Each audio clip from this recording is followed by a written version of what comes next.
PM Modi ने बीते 3 महीनों में 20 से ज्यादा बार दक्षिण भारतीय राज्यों का दौरा किया। जब अयोध्या में भव्य राम मंदिर की प्राण प्रतिष्ठा होनी थी, उसके पहले भी पीएम मोदी दक्षिण भारत में ही थे, वो भी विशुद्ध दक्षिण भारतीय परिधान में। दौरे के लिए वही जगहें चुनी गईं जिनका सीधा संबंध श्री राम से था। 12 जनवरी 2024 को वो नासिक के काला राम मंदिर गए, जहां पंचवटी में वनवास के दौरान श्री राम रहे थे। 16 जनवरी को आंध्र प्रदेश के लेपाक्षी मंदिर गए, जहां सीता माता को खोजते हुए श्री राम की मुलाकात जटायु से हुई थी। लेपाक्षी के वीरभद्र मंदिर में उन्होंने रंगनाथ रामायण सुनी। रामायण पर आधारित थोलू बोमालता नाम का कठपुतली शो भी देखा। फिर 17 जनवरी को पीएम मोदी केरल स्थित श्री राम के चतुर्भुज रूपी रामास्वामी मंदिर गए और 19 जनवरी को रामेश्वरम पहुंचे, जिसके सहारे श्री राम लंका पहुंचे थे। लेकिन इतना कुछ क्यों? पीएम मोदी बार बार दक्षिण भारत में क्यों नजर आ रहे हैं? प्रश्न का उत्तर इस वीडियो में। पीएम मोदी ने राजनीतिक मंचों से कहलवाया ही है, अब की बार, फिर एक बार और अब की बार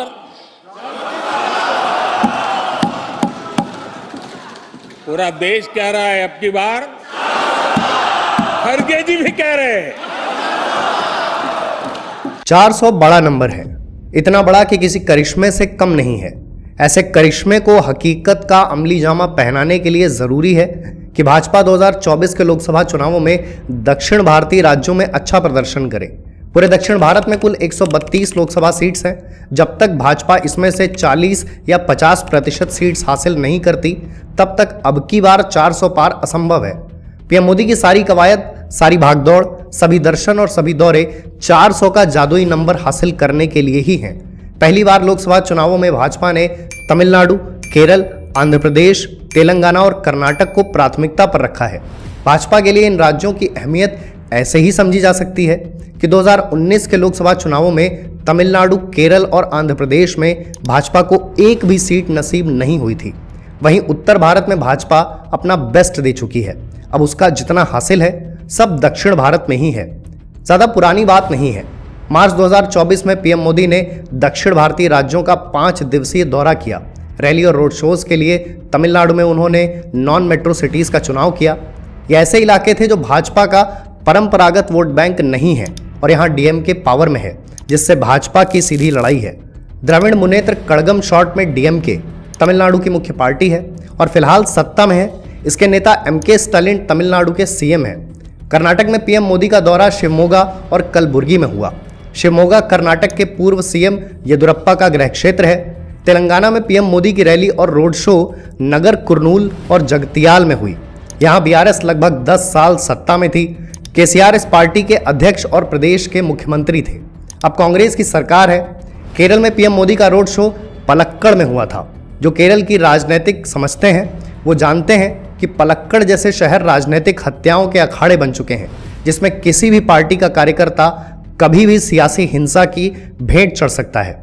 इसके अलावा पीएम मोदी ने पथानमथिट्टा का दौरा किया, जहां मवेलिक्कारा लोकसभा सीट भी कवर हो गई।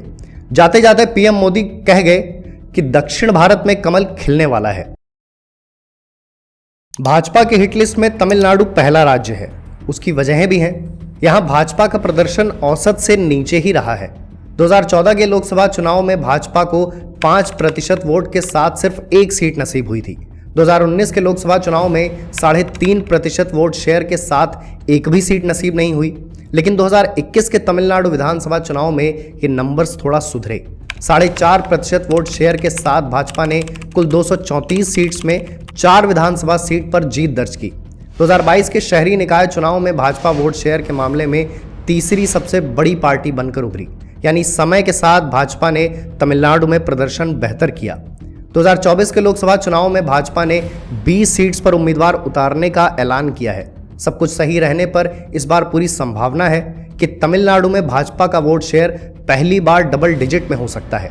वोट शेयर डबल डिजिट में होने का मतलब है कि भाजपा 50 से 60 सीट्स पर जीत हासिल कर सकती है।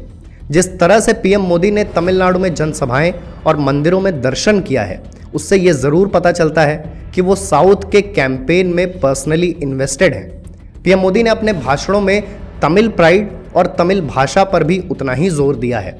उन्होंने न्यूयॉर्क में यूएन की जनरल असेंबली में कहा था कि तमिल दुनिया की प्राचीनतम भाषा है। इन सब के पहले काशी तमिल संगमम हुआ, जिसे तमिलनाडु के सांस्कृतिक राष्ट्रवाद की तरह देखा गया। राजनीतिक दलों की बात करें तो भाजपा ने अपने पुराने सहयोगी दल AIADMK के साथ गठबंधन नहीं किया है, पर आधा दर्जन अलग दलों के साथ गठबंधन जरूर किया है, जिसमें Tamil Manila Congress, AMMK, IJK, NJK, TMMK जैसे दल शामिल हैं। इनके अलावा AISMK और PMK ने भी भाजपा के साथ 2024 का लोकसभा चुनाव लड़ने का ऐलान किया है। लेकिन इतना कुछ संभव कैसे होगा? मोदी जी अपनी भूमिका निभा चुके हैं, बचे काम कौन करेगा? उसके लिए भी भाजपा ने एक चेहरा आगे किया है। दक्षिण भारत और विशेष रूप से तमिलनाडु की राजनीति का सबसे चर्चित नाम K अन्नामलाई। 2020 में उन्होंने भाजपा की सदस्यता ली। आगामी लोकसभा चुनावों में उनकी दावेदारी कोयंबटूर से है। महज 36 साल की उम्र में अन्नामलाई तमिलनाडु भाजपा के सबसे युवा अध्यक्ष बने। कुछ समय पहले उन्होंने प्रदेश व्यापी यात्रा निकाली थी, जिसका नाम था एन मन एन मक्कल, जिसका मतलब है मेरी जमीन मेरे लोग। अन्नामलाई तमिलनाडु के करूर जिले से आते हैं। कोयंबटूर के एक साधारण कृषि परिवार में उनका जन्म हुआ था। राजनीति में आने से पहले अन्नामलाई IPS अधिकारी थे। पुलिस अधिकारी रहते हुए उनके काम की चर्चा अक्सर हुआ करती थी। जून 2015 में अन्नामलाई कर्नाटक स्थित उडुपी के SP थे। उन्हें जिम्मेदारी लिए महज 6 महीने ही हुए थे, तभी वहां 17 साल की एक लड़की का रेप हुआ, फिर हत्या कर दी गई। लड़की की मां ने अन्नामलाई से सवाल किया, क्या तुम मेरी बेटी को वापस ला पाओगे? उन्होंने कहा, आपकी बेटी को वापस तो नहीं ला सकता, पर कुछ ऐसा कर सकता हूं जिससे वो सभी के जहन में जिंदा रहे। फिर उन्होंने लड़की के नाम पर छात्रवृत्ति शुरू कराई, अक्षत देवडिगा छात्रवृत्ति, जिसके अंतर्गत 10,000 रुपए का प्रावधान रखा गया। जितनी बार अन्नामलाई का ट्रांसफर होता, उनके ऑफिस के बाहर भीड़ इकट्ठी हो जाती। अब SP ऑफिस के बाहर भीड़ इकट्ठी होना तो बेहद आम बात है, लेकिन अन्नामलाई के केस में यह आम बात नहीं थी, क्योंकि यह भीड़ उनके ट्रांसफर के विरोध में होती थी। अन्नामलाई जिन शहरों में SP रहे, वहां उन्होंने यातायात नियमों का पालन, युवाओं में ड्रग्स के विरुद्ध प्रचार और महिला सुरक्षा की दिशा में काफी काम किया। इसी ऑलवेज अवेलेबल अप्रोच की वजह से लोगों ने उनका नाम सिंघम रखा। 2017 में वो चिकमंगलूर के SP थे। वहां एक बड़ा सांप्रदायिक तनाव हुआ। मामला काफी कुछ बाबरी मस्जिद विवाद जैसा था। एक धार्मिक स्थल में हजारों लोगों ने एक साथ प्रवेश करने का प्रयास किया। अन्नामलाई ने सूझबूझ और तरकीब से स्थिति सामान्य की थी। तभी उन्होंने कुरान का अध्ययन भी किया। इनकी जाति कोंगू वेल्लार है। आज़ादी के ठीक बाद ये जाति सामान्य वर्ग में थी। 1975 में इसे पिछड़ी जाति का दर्जा दे दिया गया। AIADMK के नेता और तमिलनाडु के पूर्व CM पलानीस्वामी भी इसी जाति से आते हैं। उत्तर भारत के नज़रिए से समझा जाए तो इस जाति का स्टेटस ठीक वैसा ही है जैसा यूपी में यादव और कुर्मी जाति का है। अन्नामलाई के साथ सबसे अच्छी बात यही है कि नौकरी हो या राजनीति, दोनों में ही उनका ट्रैक रिकॉर्ड बेदाग रहा है। वो युवा हैं और जनसभाओं में कहते भी हैं कि तमिलनाडु के चुनाव और राजनीति में धनबल पूरी तरह हावी है। वो इससे तंग आ चुके हैं। 2021 का विधानसभा चुनाव लड़ने में उन्होंने अपनी पूरी सेविंग्स गंवा दी थी और काफ़ी कर्ज हो गया था। अन्नामलाई की मौजूदगी से लोकसभा चुनाव पर कितना असर पड़ेगा, ये तो समय ही बताएगा, पर इनकी वजह से तमिलनाडु में भाजपा की मौजूदगी बेहतर ज़रूर हुई है। सब कुछ सही रहा तो अन्नामलाई आने वाले समय में प्रदेश की सियासत का एक कद्दावर चेहरा भी साबित हो सकते हैं। केरल देश के उन चुनिंदा राज्यों में है जो हमेशा से नॉन BJP स्टेट रहे हैं। फिर भी भाजपा 2024 के लोकसभा चुनावों में कोई कसर नहीं छोड़ रही है। भाजपा के इन प्रयासों की सबसे शुरुआती झलक दिखती है उनकी विकास परियोजनाओं में। कासरगोड तिरुवनंतपुरम 6 लेन हाईवे हो या कोच्चि मेट्रो, कोचीन शिपयार्ड हो या माहे अलापुजा बाईपास, इसके अलावा पूरे प्रदेश में स्मार्ट सिटी प्रोजेक्ट्स और इंफ्रास्ट्रक्चरल डेवलपमेंट स्कीम्स। भाजपा ने चुनाव से पहले केरल को तमाम योजनाओं की सौगात दी है। आतंकी संगठन PFI पर प्रतिबंध का भी असर भाजपा के रिपोर्ट कार्ड पर पड़ सकता है। भाजपा ने 2 केंद्रीय मंत्रियों, तिरुवनंतपुरम से राजीव चंद्रशेखर और अतिंगल से V मुरलीधरन को लोकसभा चुनाव में उम्मीदवार बनाया है। PC जॉर्ज की पार्टी केरला जनपक्षम सेकुलर ने मार्च 2024 में भाजपा से गठबंधन कर लिया। पार्टी ने लोकसभा चुनाव से ठीक पहले सद्भाव यात्रा निकाली, जिसका सीधा लक्ष्य मुस्लिम और ईसाई वोटर्स थे। वहीं राहुल गांधी के खिलाफ लेफ्ट ने वायनाड में उम्मीदवार उतारा है। कांग्रेस और लेफ्ट की इस लड़ाई का फायदा भाजपा को मिलने की पूरी उम्मीद है। इसी फायदे के लिए भाजपा ने राहुल गांधी के खिलाफ वायनाड से के सुरेंद्रन को चुनावी मैदान में उतारा है। 51 साल के सुरेंद्रन कोझिकोड से आते हैं और केमिस्ट्री से बीएससी हैं। अखिल भारतीय विद्यार्थी परिषद से उन्होंने अपने राजनीतिक करियर की शुरुआत की, फिर भाजपा युवा मोर्चा अध्यक्ष बने। 2020 में केरल भाजपा के प्रदेश अध्यक्ष बने और उन पर 242 मामले दर्ज हैं। मीडिया रिपोर्ट्स बताती हैं कि ज़्यादातर केस सबरीमाला विरोध प्रदर्शन से जुड़े हैं। अदालत में उन पर सुनवाई चल रही है। सबरीमाला विरोध प्रदर्शन के दौरान के सुरेंद्रन खूब सुर्खियों में रहे, 21 दिन जेल में भी रहे और उनकी गिरफ्तारी के बाद प्रदेश भाजपा ने पूरे केरल में आंदोलन किया था। प्रदेश में भाजपा की तरफ से चलाए जाने वाले हर आक्रामक हिंदुत्व अभियान के पीछे वो जरूर होते हैं। उन्होंने एक बार राहुल गांधी के लिए कहा था, वो गैर जिम्मेदार सांसद हैं। राहुल गांधी कितनी बार वायनाड आए हैं और यहाँ क्या विकास हुआ? वायनाड के 20% लोग अनुसूचित जनजाति के हैं। राहुल गांधी ने इनके लिए क्या किया? के सुरेंद्रन सबसे कम उम्र के केरल भाजपा के अध्यक्ष बने थे। वो मलयालम, हिंदी, इंग्लिश, कन्नड़ और तेलुगु भाषा पर अच्छी पकड़ रखते हैं।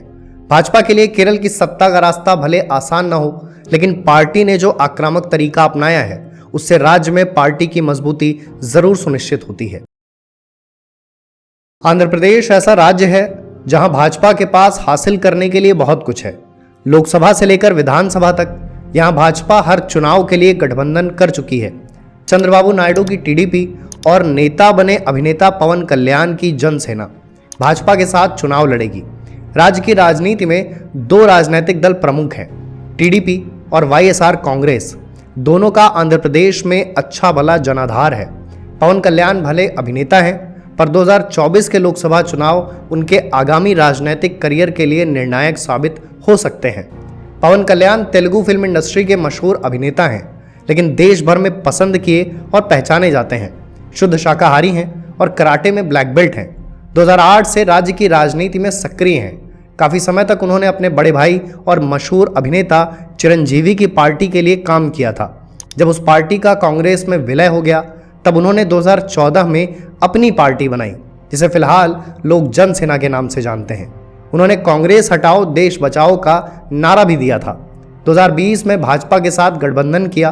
पवन कल्याण कापू जाति से आते हैं। ये राजनीतिक दृष्टिकोण से प्रदेश के तटीय इलाकों का प्रभावशाली समूह माना जाता है।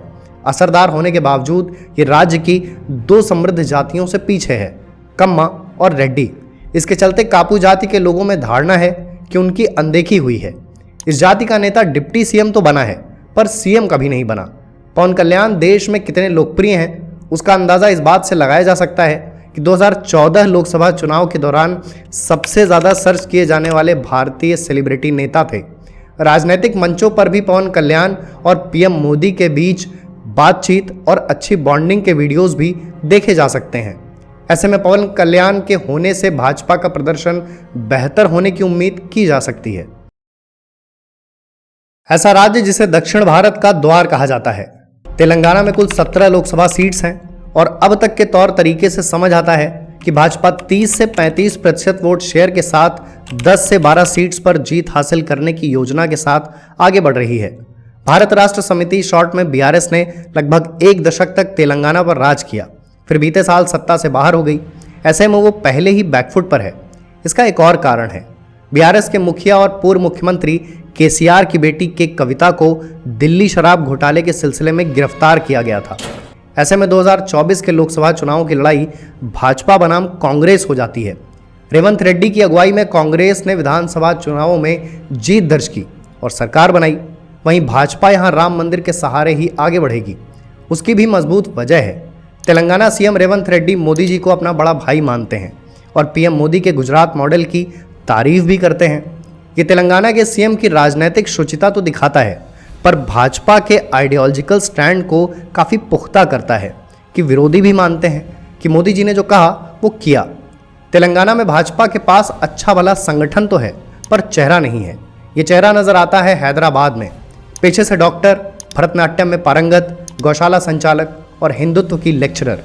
ये परिचय है फायर ब्रांड हिंदुत्ववादी नेता कोम्पेला माधवी लता का। असदुद्दीन ओवैसी के खिलाफ हैदराबाद सीट से उम्मीदवार।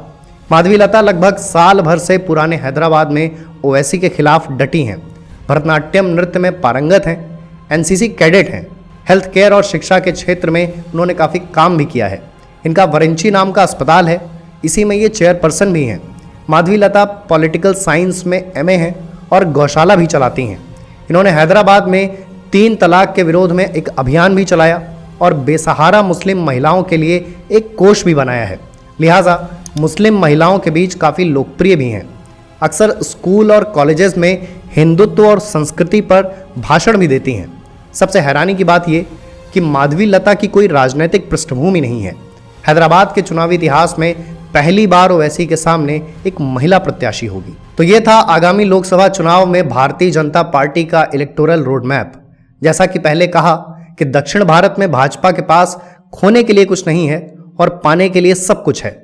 दक्षिण के सभी राज्यों में भाजपा का बेस्ट आना बाकी है। पार्टी इसी रास्ते पर आगे बढ़ रही है।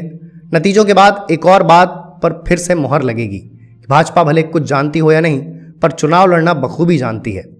ये तो महज आकलन और अनुमान है। चुनाव से जुड़े सभी सवालों के जवाब तो चुनाव के बाद ही मिलेंगे।